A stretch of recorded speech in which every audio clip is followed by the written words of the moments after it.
Nigel, wrapping up all the media interviews today, they've gone on a little bit longer than normal, haven't they? Yes, yeah, you haven't controlled them as well as we would have hoped.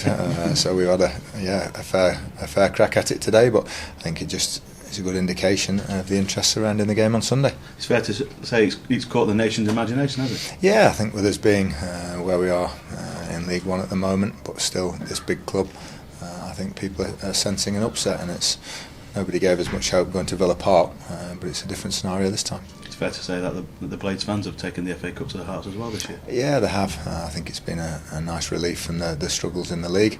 You know, all the ones that went down to Colchester, and a great following at Cambridge as well. And people tend to forget those two games, and they just talk about Villa Park and everything.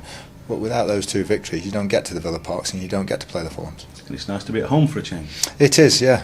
Adds a little bit more pressure, I think, to us.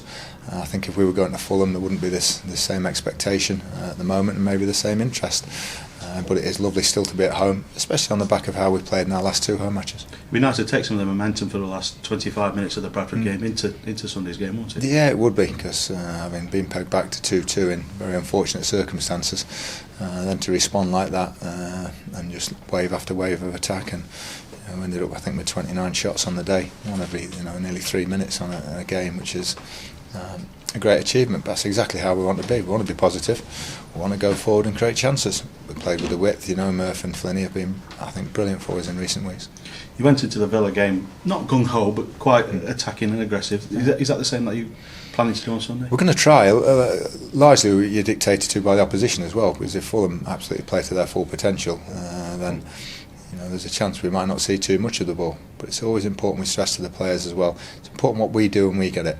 As much as we can contain them and everything, when we get it, we've got to be good with it. Good test for you to see what the players can do against better opposition, isn't it, as well? Yeah, all the time, because it is a different sort of game to what we're playing week in, week out. And you look at the Notts County game and the Bradford game, and the battles as well as games of football, the scraps and battles. And these tend to be a little bit different, because you don't see an awful lot of that in the Premier League. And a new manager for you to go toe-to-toe with in the opposite dugout as well. Yeah, I think we came across him when he was with Sir Alex at Manchester United over the years when we played them in the Cup. So, but if you can't learn from him and the experience he's got, I think, over the years, I think he'll do very, very well at Fulham. And of course, he's got Ray Wilkins and Alan Kirby with him as well. So there's plenty of experience will be in and around that Fulham. There is, yeah, there is. I'm just glad those two aren't playing in midfield.